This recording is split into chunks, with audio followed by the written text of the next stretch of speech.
kapan saat yang tepat untuk membeli emas? Nah, ini yang kemudian jadi pertanyaan yang sangat mendasar bagi Kapan teman-teman semua. saat yang tepat untuk membeli emas? Ya pas Yes. lagi ada duit dan. Oh iya benar.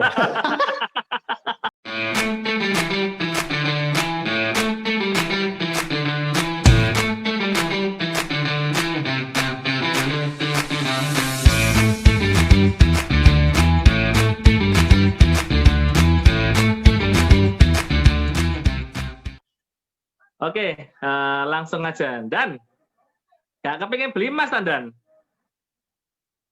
Ya kepingin kan, kenapa gak kepingin?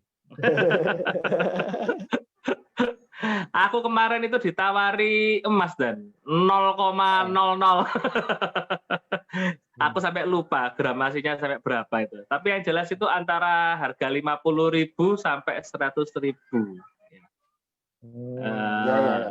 Untuk dapat kan sekarang harga emas kan lagi nuai itu, karu-karuan itu. Nah, kira-kira menurutmu menarik enggak itu, Dan? Kalau kita beli emas di momen-momen sekarang ini? Kalau saya pribadi melihatnya kan seperti ini, Mas Alfian. Tak panggil Mas Alfian, nggih. Lah biasanya nyelok opo? Bondan. Iya, gimana? Jadi, kalau menurut pendapatmu bagaimana? Nah, menurut pendapat saya kan seperti ini, harga emas itu saya nggak ngomong harga emas dulu, saya mengatakan bahwa emasnya dulu ya. Kenapa saya tadi ditanya Mas Alfian, nggak kepingin beli emas? Nah, ayo saya kepingin, siapa yang nggak kepingin? Karena emas itu adalah mulia kan. Nah, cuman yang jadi pertanyaan adalah kapan saat yang tepat untuk membeli emas? Nah, ini yang kemudian jadi pertanyaan yang sangat mendasar bagi teman-teman semua. Kapan saat yang tepat untuk membeli emas? Ya pas lagi ada duit, Dan. Oh iya benar.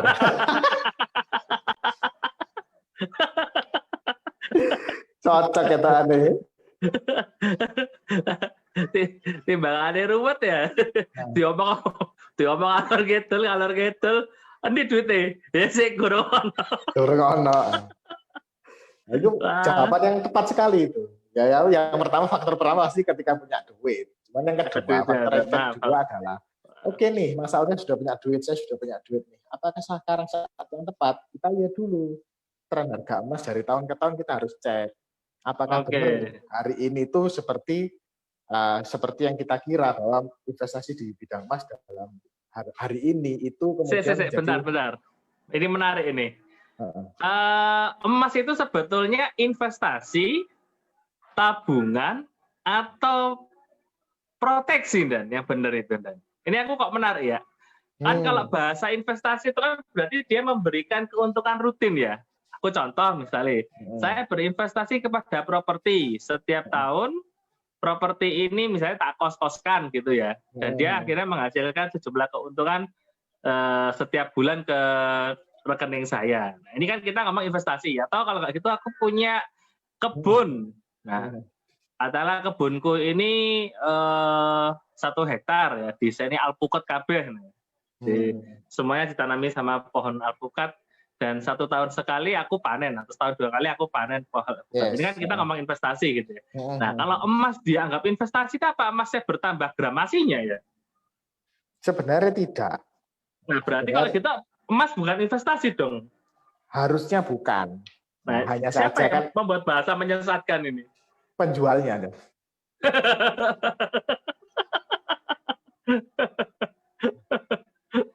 Ya, ayo. Karena mungkin kalau emas itu dibilang investasi ini kan lucu ya, Dan ya. Karena misalnya katakanlah, ini kan kita ngomong, saya punya emas 1 gram hari ini harganya 1.100.000. Katakanlah tahun depan menjadi 1.300.000 gitu ya. Berarti ada selisih 200.000. Ketika aku mendapatkan 200.000, emas ini kan sudah tidak ada wujudnya lagi. Berarti kan terjual ya. Yes. Sedangkan kalau kita ngomong investasi itu kan ya ibarat ayam sama telur gitu. Yang tak jual kan telurnya.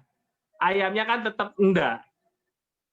Nah, kalau iya kan bener ya. Ini kan kalau kita ngomong investasi kan gitu. Aku beli ayam, ayamnya bertelur. Nah, ini kan berinvestasinya kan di situ. Kalau ayamnya tak sembelih, ya berarti kan nggak ngomong investasi kalau gitu ya.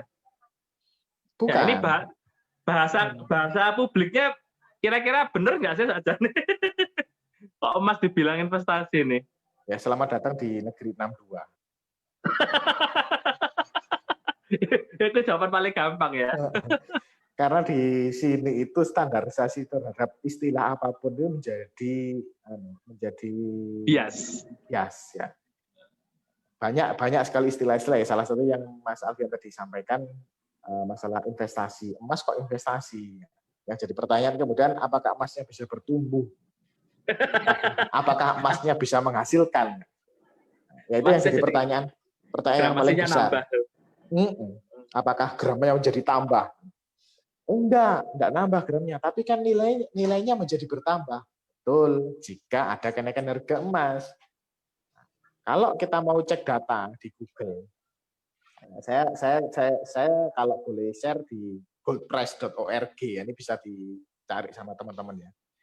Harga emas di dalam 10 tahun terakhir, khususnya di Indonesia. Kalau mau lihat secara spesifik global bisa sebenarnya. Nah ini di 10 tahun terakhir itu harga emas itu rata-rata itu kenaikannya tidak seberapa. Ya artinya nggak dipakai istilah investasi, menurut saya kok kurang tepat. Lebih tepat kalau saving bisa. Kalau saving oke lah. Dan coba Dan buka di handphone Mundan. Itu dicari menu share di situ Dan. Kamu bisa nge-share gambar. Layarnya coba kamu sentuh, di situ ada share. Nah, itu kamu coba share layar Dan. Bukaan yang kamu maksud tadi Dan. Data yang tadi ya. Aku lihatnya di laptop. Ya, sampai buka lagi, di situ coba pilih yang share screen. Nah, ada tulisannya screen Dan. Siap, ini sudah.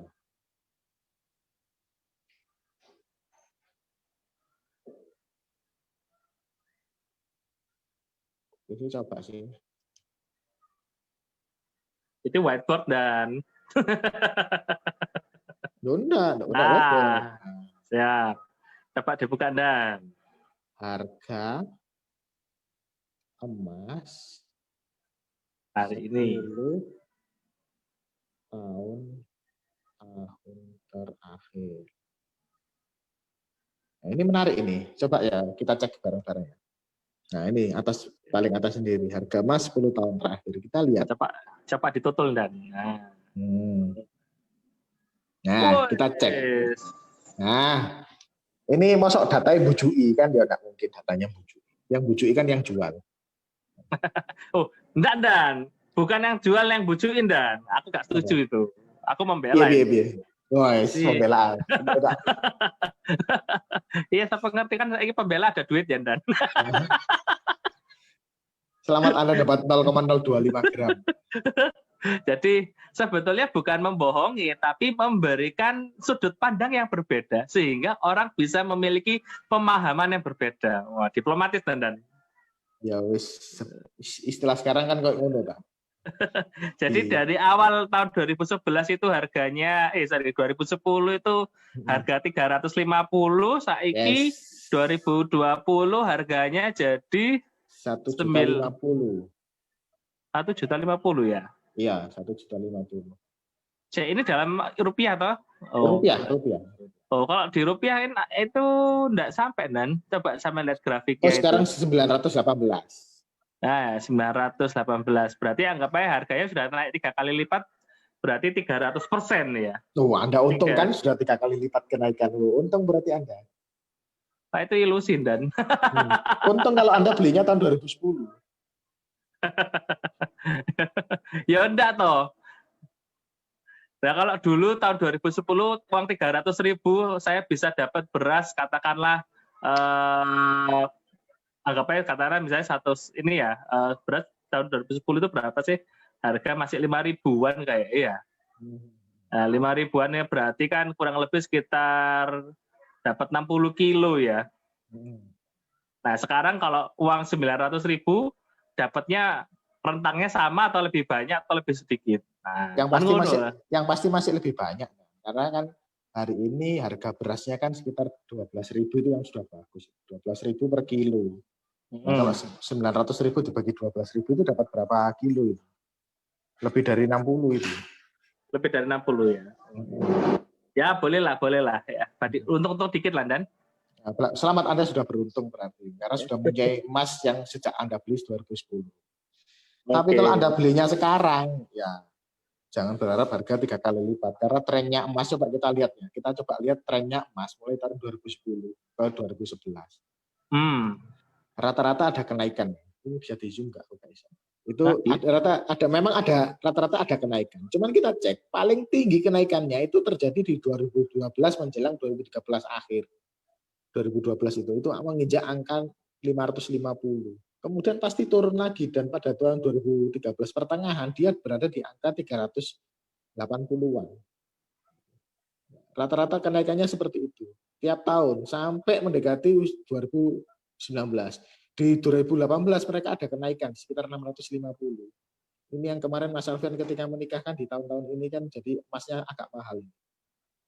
Oh iya, saya kalau barang-barang murah gitu alergi soalnya. Nah, makanya itu. Nah, pada tahun 2018 di akhir 2018 itu di awal 2018 itu angka emas menginjak sudah angka 550. Saya masih ingat soalnya aku beli buat istri waktu itu saya beli buat istri 550. Per gramnya segitu. Nah, kita cek memang akhirnya kemudian ini akan menaik terus. Nah, tren kenaikan inilah yang kemudian dipresentasikan oleh para penjual emas bahwa emas ini tidak akan pernah turun dan memang trennya kenaikannya naik terus dan sebagainya. Nah, cuman ketika kita lihat data fakta di lapangan bahwa kenapa kemudian emas itu naik harganya dan tidak pernah turun, ya karena memang kondisi ekonomi di negara kita lagi gonjang-ganjing kan gitu. Yang kemarin ada yang mengatakan bulan Oktober akan melesat seperti roket, ternyata ya melesat ininya defisitnya kan. Kan dengar-dengar kan hari ini sudah mulai resesi. Kemarin saya dapat data terbaru ini, Mas Alfian, dari coba wajahnya ditampilkan lagi, Dan. Wajah ditampilkan lagi itu berarti masuk menu. Share-nya diklik, coba diklik. Ini kok hilang. And share.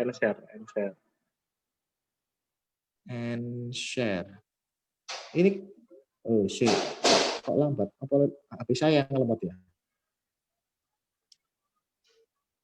Belum.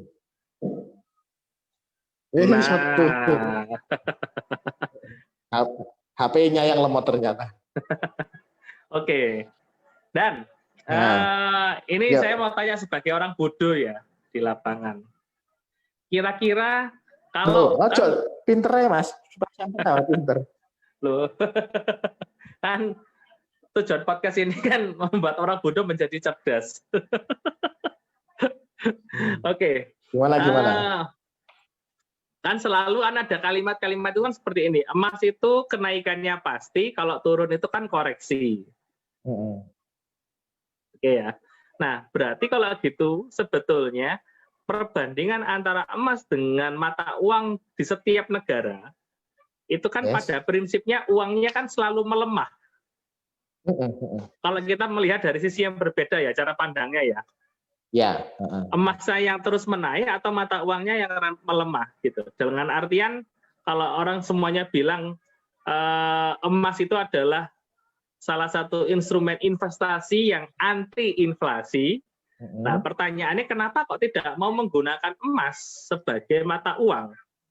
Wah, ini pembahasannya panjang ini, Mas Alfian. Dibuat pendek saja. Kan orang bodoh ngaku pinter ya. Ini kan tadi ini penjelasan panjang karena efek ekonomi global. Terus bagaimana rencana ekonomi global ini bisa mengontrol suatu negara. Itu kenapa emas harus dihilangkan, harus diganti dengan apa dan sebagainya. Sekarang diganti dengan digitalisasi uang dan sebagainya. Ya mau nggak mau kita pakai itu. Ya, cuman kalau kita mau dikembalikan lagi, kenapa nggak pakai emas dan sebagainya? Ya, memang sengaja emasnya dihilangkan supaya orang tidak sadar bahwa yang paling penting itu di kepemilikan emasnya. Oke. Yang paling penting adalah kepemilikan emasnya ya. Betul. Pertanyaannya kan kemudian menjadi seperti ini. Berarti benar dong kalau aku menabung emas untuk persiapan jangka panjang masa depan ke depan. Betul. Tapi kalau kemudian disampaikan bahwa aku membeli emas hari ini untuk investasi, bahwa emas itu akan selalu naik dan tidak akan pernah turun, Ini menurut saya salah kaprah. Iki nggak ngomong dalil-dalil dakik sing macam-macam sing Rasulullah ngomong kaya apa dan sebagainya, itu sudah lepas dari itu. Kita ngomong sebagai orang-orang Indonesia lah. Kita sebagai orang Indonesia. Artinya kalau membeli emas itu dengan tujuan adalah untuk mempunyai tabungan masa depan dan sebagainya, karena instrumen yang paling tetap nilainya ya emas sebenarnya. Kan seperti apakah itu. Hanya emas saja dan tidak ada pada logam yang lain? Ada di logam yang lain. Itu yang kemudian saya pengen mainkan. Nah, jangan dibuka, nanti semuanya main. Loh, ya kan kita mencerdaskan bangsa, Tondan. Oh iya, enggak apa-apa, nanti belinya di saya. Saya itu kebetulan ini, Dan. Apa ya kalau boleh dibilang itu ya? Ngamati pergerakan barang-barang komoditas. Ya. Yes. Apa aja yang diamati, Mas? Hampir semua komoditas dasar ya. Kalau kita ngomong di industri tekstil, komoditas dasarnya kan pasti kita ngomongin kapas gitu ya. Yes. Kita di industri food and beverage yang paling tinggi supply demand-nya itu kopi. Kalau di dunia tambang itu memang emas masih utama, tapi turunan daripada emas itu ada yang namanya perak, ada yang namanya nikel. Ya. Kebetulan saya juga nyimpan perak. Itu ketika satu naik, ya semuanya akan ikut naik. Sebetulnya kalau kita membaca grafik kan begitu. Dan kalau bagi beberapa teman-teman yang sudah terbiasa main di trading option, itu biasanya bagaimana memprediksi mana yang kira-kira akan cuan adalah mereka membandingkan di sekian banyaknya parameter ini tadi, mana yang kira-kira terlambat untuk naik. Nah, di situ mereka bidding. Yes. Biasanya sih rata-rata begitu ya. Nah, sehingga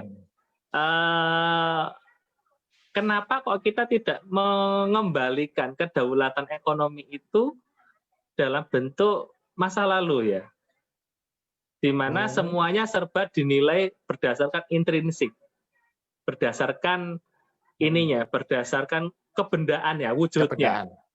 Betul. Nah itu kenapa kok dogmanya adalah masih terbatas di hanya beli dan jual emas ya. Nah, ada apa di balik jual beli emas ini? Kenapa kok tidak ada beli dan jual perak? Kenapa kok tidak ada beli dan jual nikel? Kenapa kok tidak ada beli dan jual tembaga? Nah, kalau masalah itu sebenarnya masalah utamanya ada di edukasi terhadap logam-logam mulia yang berharga yang bisa dimainkan. Yang selama ini banyak orang yang tidak mengenal logam-logam mulia selain emas, karena rata-rata semuanya dinilai dari emas.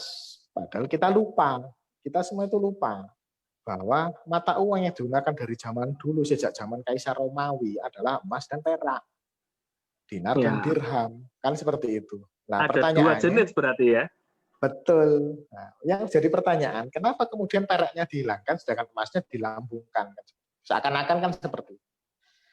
Nah, menurut saya bukan dihilangkan, tapi sengaja memang tidak dipublis supaya ada orang yang bisa bermain di situ. Ini apa? Konspirasi? Konstipasi sih. Sembelit lah. Sembelit. Karena apa? Karena mau nggak mau kita pasti akan berbenturan dan akan bertemu dengan model-model orang yang sadar ekonomi dan mereka tahu sudah rahasianya, mereka tidak mau buka. Contoh, setelah perak sebenarnya ada barang logam berharga yang kemudian ketika ini dijual harganya juga cukup lumayan untuk ditransaksikan. Karena itu kebutuhan kita hari ini. Kalau pernah melihat videonya Pak Mardigu, Bosman, beliau pernah menyampaikan ada satu logam yang sebenarnya Indonesia ini kaya raya, nikel sama litium. Nikel kobalt ya. Iya, itu sebenarnya juga bisa dimainkan. Tetapi yang jadi pertanyaan adalah edukasi tentang nikel kobalt ini tidak pernah ada di negara 62 ini. Nikel kobalt itu seperti apa, bisa diolah menjadi apa, jika diputar nanti jadi industri apa, dan ini nggak pernah ada yang membahas tentang hal itu. Sehingga seakan-akan kok nikel kobalt itu ya yang mengambil keuntungan ya biasa ya wong industri kita nggak bisa bermain. Sebenarnya itu bisa kita mainkan. Sama seperti kalau kita melihat trennya ke belakang kemarin, Mas Alvan juga ingin ngecek ke belakang. Antara kenapa kemudian pada tahun berapa lupa saya, batu bara itu cukup banyak dicari. Bahkan pemainnya itu pemain-pemain baru yang pengen masuk ke main di tambang itu rata-rata main batu bara. Karena pada saat itu lagi digencarkan tentang bisnis batu bara. Hari ini bisnis batu bara sudah mulai menghilang karena hal-hal yang berhubungan dengan fosil dan sebagainya sudah mulai ditinggalkan. Nah, hal seperti ini yang kemudian dimainkan sama siapa? Sama orang yang paham tentang perekonomian. Mana yang di-share dan mana yang tidak di-share. Menurut saya kok seperti itu. Ya, semoga saya yang salah. Berarti ada ini ya, ada satu bentuk konspirasi distribusi informasi ya. Betul. Nah, kalau menurut saya kok seperti itu. Nah, kembali ke emas tadi. Yes. Ketika tadi Mas Kiki mempermasalahkan harga emas yang katanya semakin lama makin tinggi, padahal ya ada turunnya juga. Itu problem utamanya di mana dan bagaimana caranya kita menyikapi? Sebenarnya problem utamanya di edukasi masyarakat sih, Mas Alfian. Kalau menurut saya. Edukasi masyarakat. Sejauh mana masyarakat itu harus punya pemahaman terhadap investasi, terhadap produk emas. Nah, ngomong netral ya. Ya, kalau ngomong netral, sejauh mana mereka harus memahami tentang produk emas ya, mereka harus tahu emas ini bisa bernilainya itu di mana dan saat kapan. Ini harus dijelaskan. Karena kalau tidak dijelaskan, yang dikhawatirkan hal yang seperti ini terjadi. Apa? Ya ini orang banyak kemakan. Oh yo saiki Mas larang wae itu waktunya beli. Orang berbondong-bondong beli. Padahal ini harga emas lagi tinggi-tingginya. Sebagai penjual, mereka enggak mau tahu. Yang penting emas saya laku supaya saya juga bisa muter kan. Yang paling untung besar siapa hari ini? Yang paling untung besar pasti yang penjual emas, karena dulu mereka sudah punya emas waktu harga masih mungkin sekitar 600-800 ribu. Hari ini mereka jual sekitar 1 juta, 1,5 juta, ya sudah untungnya lumayan, per gramnya sudah 100-200 ribu. Nah, tinggal berapa gram yang dia jual dalam 1 bulan. Sesederhana itu sebenarnya. Nah, masyarakat ini tidak pernah tahu, karena mereka menganggap bahwa wah mumpung emas murah rek nek 50.000 cuman 50 ribu saya sudah bisa beli emas, meskipun ukuran gramnya itu cuma 0,025. Kita bayangkan 0,025 itu seberapa? Nggak sampai 0,1, masih seperempatnya dari 0,1. Ini kan sangat kecil sekali. Ya memang murah, orang mampu untuk beli dan sebagainya. Terus kemudian dikasih gembar-gembar dengan istilah harga emas tidak akan pernah turun, naik terus. Tahun kemarin harga segini, sekarang harga segini. Tahun kemarin harga 900, hari ini harga 1 juta. Soalnya harga pasaran emas hari ini itu kan yang tadi kita lihat di web itu kan harga emas mentah kulak gitu. Kalau menurut saya itu harga emas kulak. Oke, ketika dijual ke pasar sudah bukan 918 lagi. Tetapi sudah masuk ke angka 1 jutaan sudah. Bahkan plus pajak, plus opo, plus ini, plus itu gitu ya. Kalau kita cek di emasnya Antam, coba cek emas Antam. Itu 1.100.000 kalau nggak salah. Nah, 10% sendiri kenaikannya. Betul. Ini yang kemudian dimanfaatkan sama orang-orang yang pengen merubah paradigma itu tadi, bahwa menabung emas adalah saat yang tepat. Kalau menabung emas pada saat yang tepat, betul. Karena sebenarnya beli emas kapanpun juga, kalau tujuannya adalah menabung emas itu untuk masa depan, itu pasti benar. Berapapun harganya itu pasti tidak akan kita merugi. Tapi kalau diedukasi dengan cara investasi emas, hari ini saatnya membeli emas dan sebagainya, sudah, ini bukan untung lagi, bisa nanti kecewa, buntung. Karena saya yakin dengan kondisi resesi harga 1 juta sekian, nanti ketika kondisi ekonomi Indonesia sudah mulai kembali normal, ya semoga pemimpin kita paham bagaimana mengembalikan perekonomian Indonesia sehingga harga-harga tidak mahal lagi dan kembali ke harga normal. Nah, ketika ini kembali ke harga normal, yang jadi pertanyaan adalah apakah harga emas tetap akan naik? Nah, ini kan jadi pertanyaan. Gimana diulangi pertanyaannya? Kalau misalkan perekonomian Indonesia ini sudah mulai membaik dan harga semua harga komoditi semuanya sudah kembali ke harga normal. Yang jadi pertanyaan, apakah harga emas akan tetap terus naik? Atau harga emas juga akan mengikuti seperti harga normal kembali? Ya, koreksinya itu tadi. Nah, Nah, kalau menurut dan saya, ini saya kok tiba-tiba kepikiran. Sorry tak potong ya. oh enggak apa-apa. Di masanya Rasulullah itu ada nggak sih resesi? Sepengemahaman saya tentang perekonomian Rasulullah, ya, sepengemahaman saya tentang perekonomian Rasulullah itu belum pernah ada resesi karena semua transaksi dinisbatkan kepada logam emas dan perak. Artinya pada satu waktu sebetulnya kita ini kan kalau bicara tentang monetary ya, artinya bicara tentang perekonomian, sejak zamannya Presiden Nixon tahun 1971, ketika dicabut aturan emas itu membackup dolar, kalau di Indonesia itu kan dulu 1 gram itu di backup, setiap setiap 1 rupiah di backup 2 gram emas, itu peraturan Bank Indonesia itu. Janji di undang-undang yang tidak pernah terpenuhi. Kau yang berjanji, kau yang mengingkari. Kan ada referendum. Referendum yang mana? tidak pernah terpublikasikan. Enggak. Artinya begini, ini kembali ke Rasulullah itu tadi ya. Kita ini kan 75 tahun sudah mengalami kondisi merdeka gitu ya. Dan kalau kita biasanya sering dapat cerita itu kan krisis itu kan per 10 tahun ya. Jadi artinya kan kita sudah melewati 7 kali krisis paling tidak. Versi 10 tahunan. Kalau yang versi kita kemarin, ini kan yang paling gencar itu kan zamannya 98, Krismon itu, terus 2008 ya toh, dan baru sekarang ini 2020, 2018 sampai 2020. Nah, yang jadi pertanyaan adalah dengan 3 kali krisis seperti itu per 10 tahunan itu tadi, kita mau sampai kapan akan mengulang seperti ini terus? Ketika di masa lalu, ya entah mungkin kalau misalnya tidak perlu dengan Islam, katakanlah kita ngomong di zamannya Bizantium, kita ngomong di zamannya Persia, kita ngomong di zamannya Romawi, di Babilonia lah apalagi ya, itu kan catatan Haromainnya itu kan banyak itu. Nah, apakah di zaman-zaman mereka ini, apakah Mesir kuno lagi zaman Fir'aun ya? Apakah yang namanya resesi itu juga sempat terjadi? Inflasi gila-gilaan sampai orang, sengertiku orang nggak bisa beli itu karena pajak ya.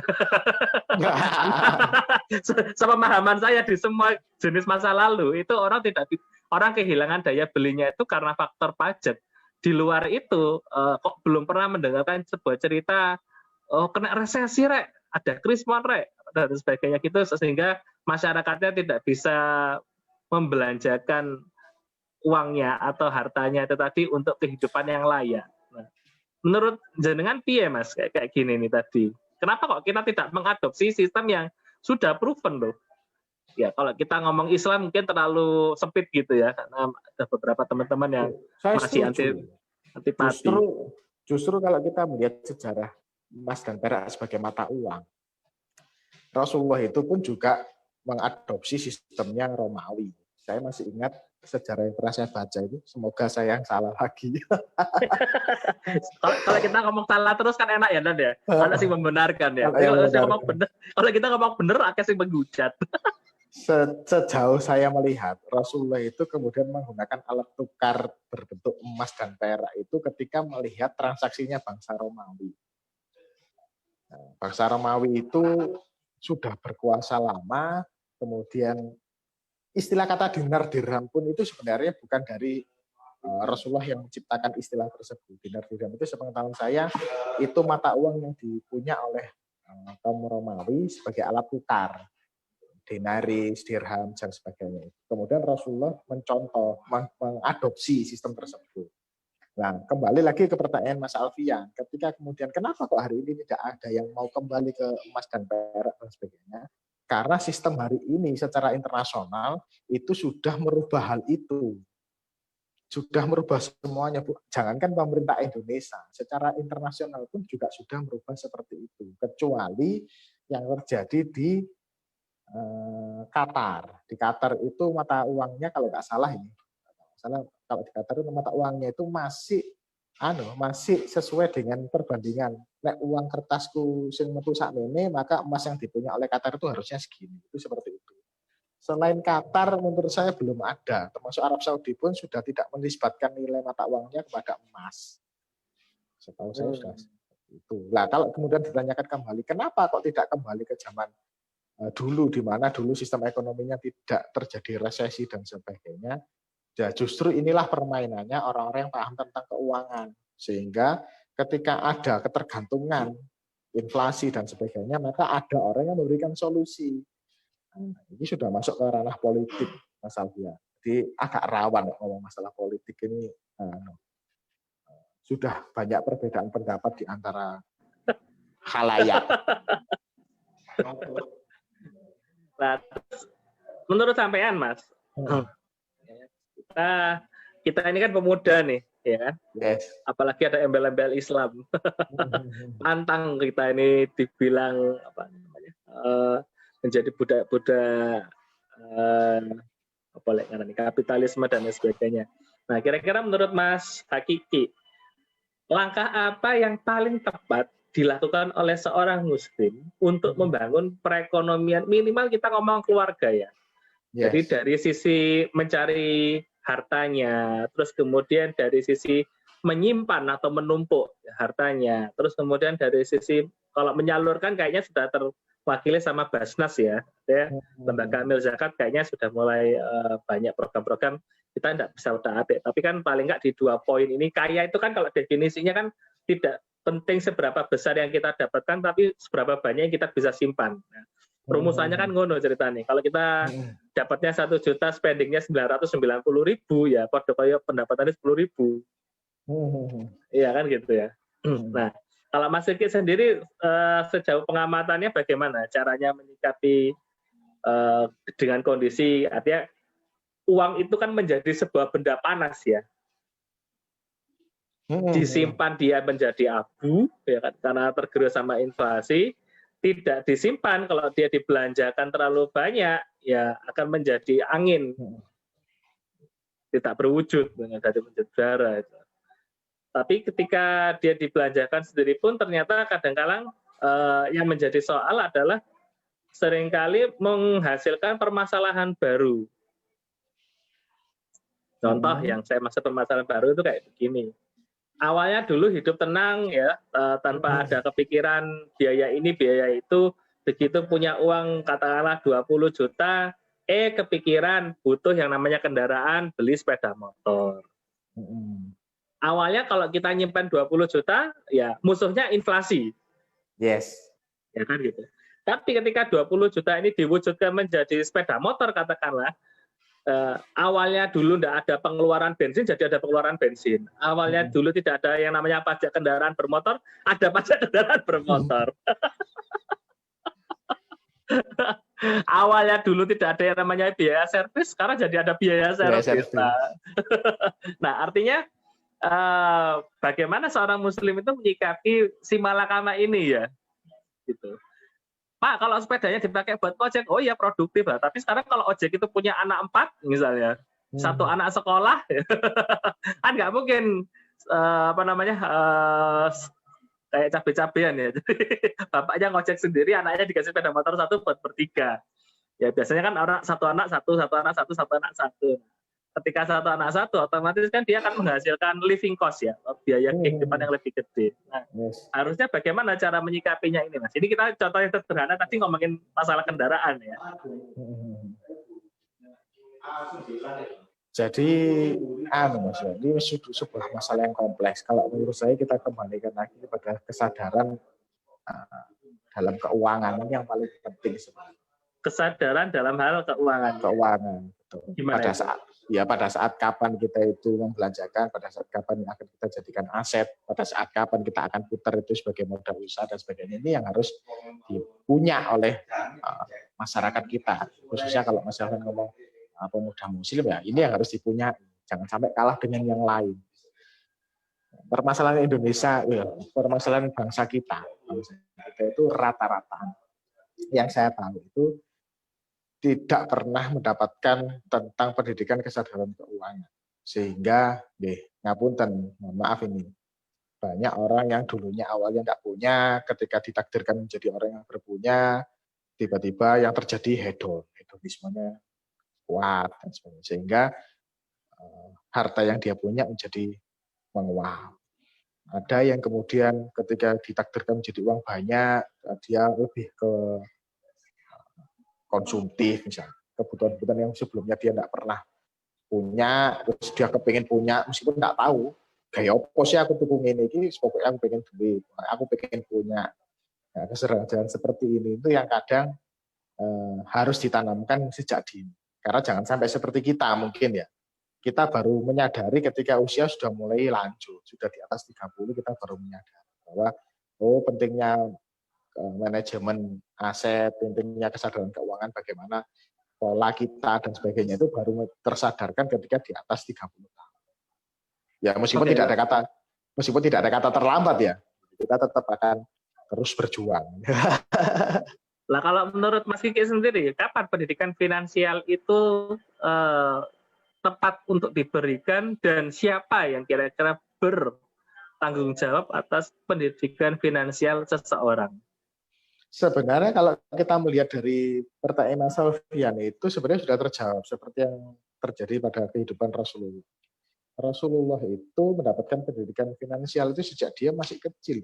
Dia tuh bagaimana kemudian dia berdagang, bagaimana kemudian dia bisa mengatur aset, bagaimana kemudian ketika beliau sudah menjadi seorang yang kaya raya. Ini yang tidak pernah diceritakan oleh guru-guru ngaji kita. Mereka itu tentang bagaimana mereka sibuk halal haram soalnya. Sebenarnya Rasulullah itu sudah pernah. Selain hal haram, mereka sibuk ketawaduan Rasulullah. Iya, Rasulullah memang tawaduk. Rasulullah itu memang miskin. Bahkan pernah 3 purnama Rasulullah itu tidak makan. Hadisnya sahih. Nah, apakah kemudian artinya? Iya, ono hadisnya. Coba sampai tanya ke 3 bulan itu ya? Yes, kalau ngomong 3 purnama berarti kan 3 bulan. Waduh. Aku isolasi mendadak ya. Coba sampai cek nanti sejarahnya. Ada. Nah, itu yang kemudian diceritakan. Bagaimana Rasulullah itu hanya beralaskan tikar kasar, tidur di dalam rumah yang luas, rumah itu cuma 1 kamar dan sebagainya. Yang kita lihat kalau kita pernah ke Masjid Nabawi, makamnya Rasulullah itu ya di rumahnya ya cuma segitu. Nah, ini yang kemudian ditanamkan oleh masyarakat kita bahwa kita itu harus menerima, kita harus banyak bersyukur, harus tawadu, harus sesederhana Rasulullah dan sebagainya. Tapi tidak pernah dibahas ketika Rasulullah itu menjadi seorang saudagar kaya. Bagaimana Rasulullah itu setiap tahun itu berkorban 100 ekor unta. Bagaimana maharnya ketika beliau melamar Khadijah itu berapa ratus ekor unta. Nah ini kalau Rasulullah tidak kaya, gimana caranya melamar dengan ratusan ekor unta? Padahal 1 ekor unta kita tahu sendiri. Harganya 1 ekor unta itu sama seperti harga kita berangkat umroh. Berarti kalau kita mau menyamai, berarti kita 100 kali umroh itu setara dengan maharnya Rasulullah misalkan. Nah, ini kan tidak pernah diberikan pendidikan model seperti ini kepada kita. Nah, ini yang harus disadarkan masyarakat. Siapa yang kemudian wajib untuk menyadarkan? Ya, yang pasti guru, ulama itu yang paling utama karena mereka yang mengetahui sejarahnya.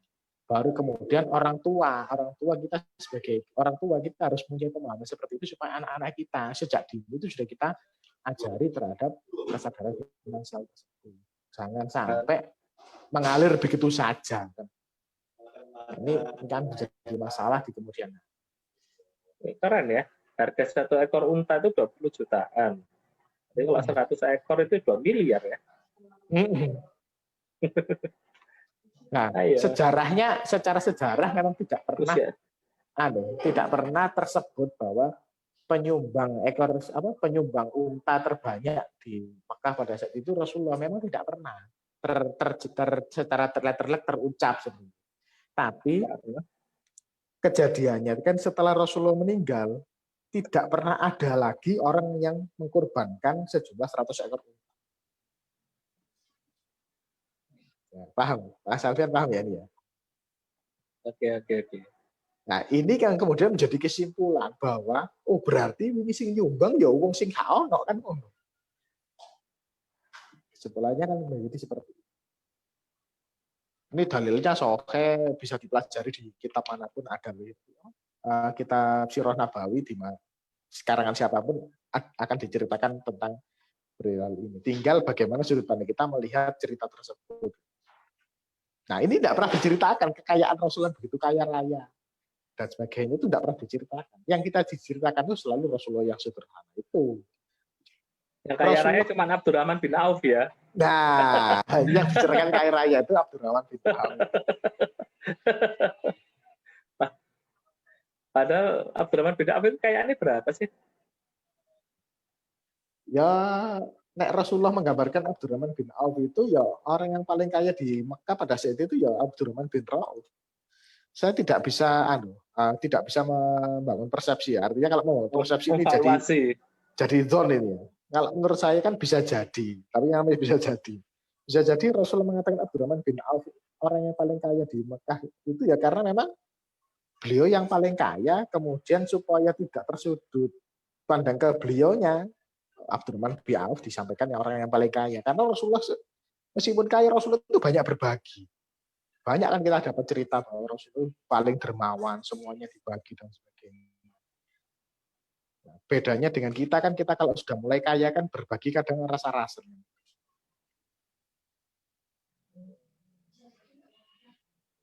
Ya kayak gitu sih Mas Alfian. Artinya kalau kita kembali ke pertanyaan Mas Alfian tadi, apa yang harus kita lakukan dan sebagainya, pendidikan keuangan itu memang harus sejak dini ditanamkan. Kalau kita belum tahu ya kita harus mencari tahu bagaimana Rasulullah itu belajar pendidikan keuangan di usia dini. Nah, ini pertanyaan menarik. Kita dari tadi itu kan dengar kalau Nabi Muhammad itu sudah dapat pendidikan keuangan itu sejak kecil ya. Artinya dia digembleng oleh pamannya pada waktu itu berdagang, ya kan? Ali bin Abi Thalib. Nah, pertanyaanku, ketika Nabi dia punya anak, ya toh, apakah Nabi juga memberikan pendidikan finansial kepada anaknya?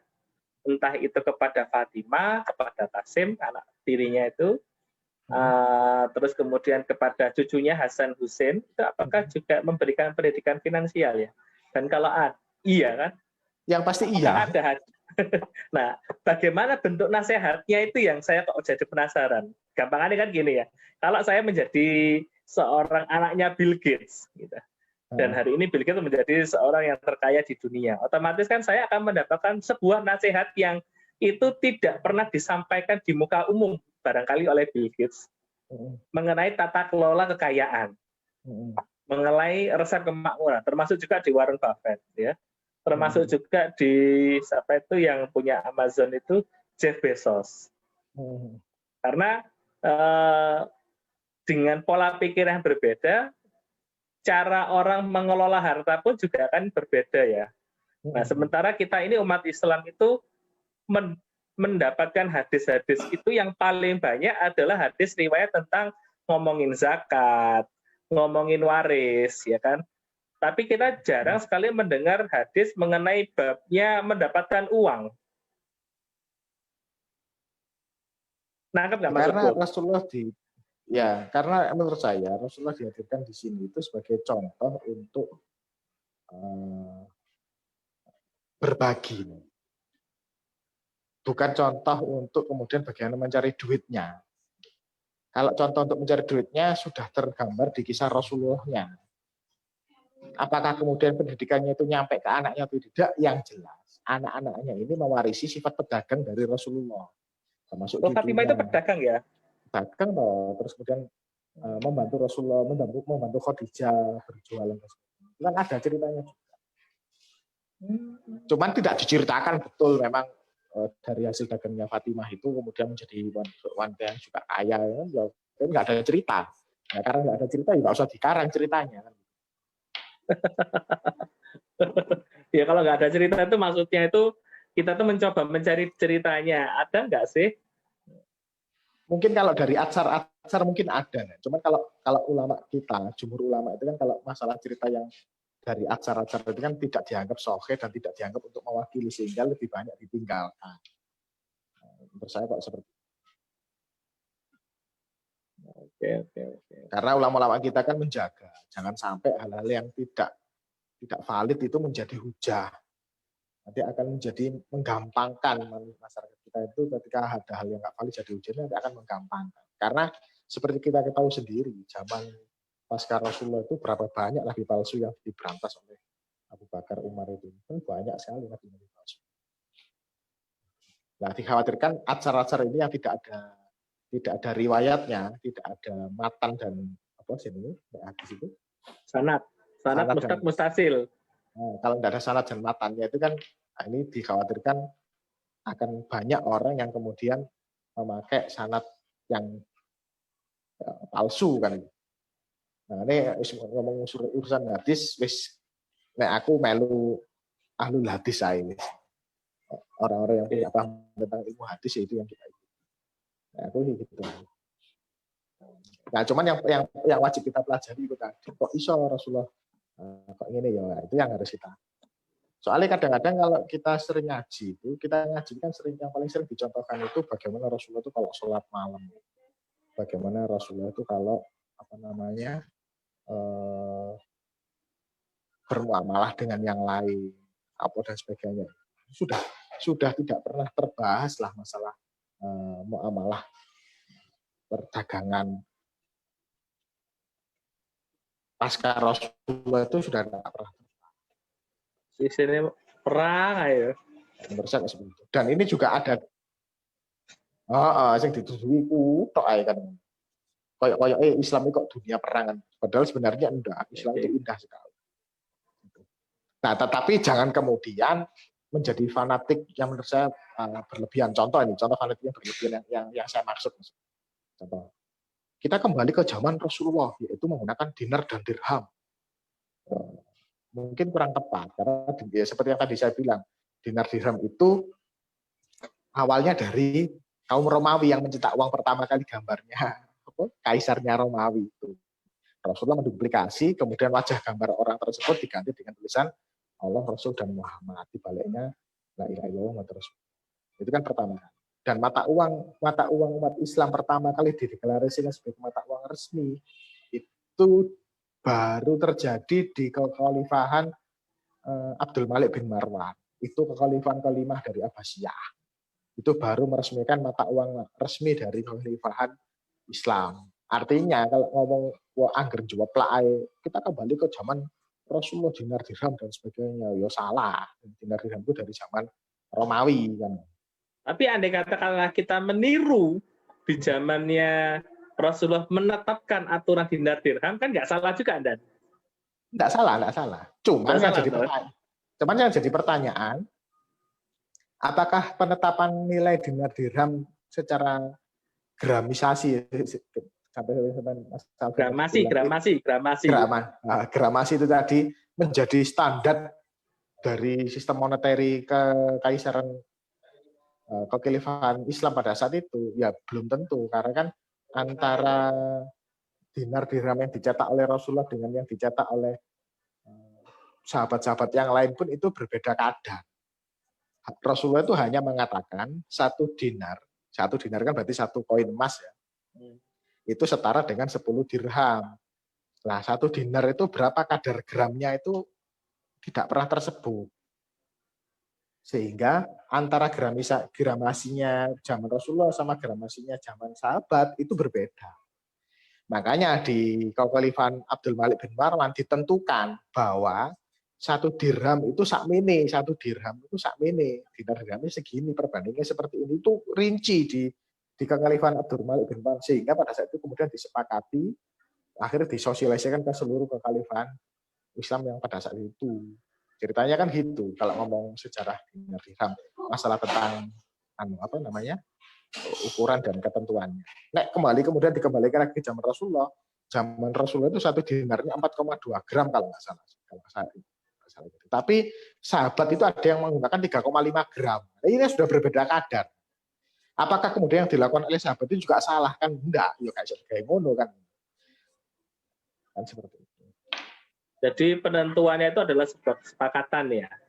Penentuan itu pada sebuah kesepakatan pada sistem pemerintahan yang saat itu berkuasa. Oh, oke. Karena yang menanggung jawab itu adalah pemerintahan pada saat itu yang memberlakukan aturan tersebut. Betul. Jadi dia yang menjaga monetarisasinya kan di situ. Keamirannya ngono lah ya. Nah, makanya di Abdul Malik Firmawan, karena wilayah kekuasaan umat Islam pada saat kekhalifahan kelima itu sudah mulai membesar kan. Abbasiyah kan paling gede kan dulu di Kaisaran Abbasiyah itu kan kalau nggak salah. Bil Marwan itu Umayyah, sorry. Abdul Malik bin Marwan itu Umayyah kalau nggak salah. Kan gede itu. Muawiyah kan dulu kan gede itu wilayah kekuasaannya Muawiyah. Nah, sehingga mau nggak mau harus ada standarisasi nyetak duitnya itu nek nang mriki sampai kono kudu padha. Makanya di sejarah kekhalifahan Abdul Malik bin Marwan itulah yang kemudian menciptakan sistem moneter Islam yang menentukan dinar dirham itu sebagai mata uang dan kadarnya seperti ini di Abdul Malik bin Marwan. Yang kemudian setelah itu diikuti oleh kekhalifahan yang lain. Tonggaknya dinar dirham kekhalifahan Islam itu aturannya baru berlaku itu di Abdul Malik bin Marwan. Sebelum itu cenderung hanya sekedar copy paste dari kerajaan sebelumnya. Kayak Rasulullah kadarnya ya sesuai dengan kadarnya Romawi, kemudian sama beliau wajahnya diganti dengan tulisan Allah Rasul Muhammad dan sebagainya. Berarti nggak boleh bawa dinar ke kamar mandi ya? Waktu di jalanan jobo. Atau bisa jadi karena alasan itu dan kenapa kok halo itu selalu ada kotak infak itu. Nah, diulangi lagi. Tadi putus-putus Mas. Karena alasan itu. Gimana? Mungkin karena alasan itu ada ide untuk menaruh kotak infak di depan kamar mandi umum, toilet umum, supaya uang nggak dibawa masuk. Uangnya harus dimasukkan di kotak. Itulah cocokologi versimu. Aja di tengah sampean. Bitcoin ae. Susah nek masuk ngomong saiki iku titik-titik bid'ah. Bid'ah betul lah. Oke, kalau gitu Dan, closing statement Dan. Kira-kira dari obrolan kita ini tadi muaranya kemana? Ya, muaranya lah belajarlah dulu sebelum asal ikut. Karena apa ya, kesimpulan itu intinya jangan hanya ikut arus. Lagi jual emas akeh, melok-melok tuku emas. Tuku iki, melok tuku iki. Tapi andai kata pun mereka ikut arus kan nggak masalah tuh ya? Ya risiko ditanggung penumpang. Dijelaskan apa namanya? Kalau zamannya Amerika dulu tuh golden rush ya. Jadi rame-rame berbondong-bondong beli emas itu masih lebih make sense daripada rame-rame berbondong-bondong beli batu akik. Bitcoin. Oke, ya udah. Sundan, makasih banyak obrolannya. Masih ada lagi tak? Enggak, cuman mengingatkan.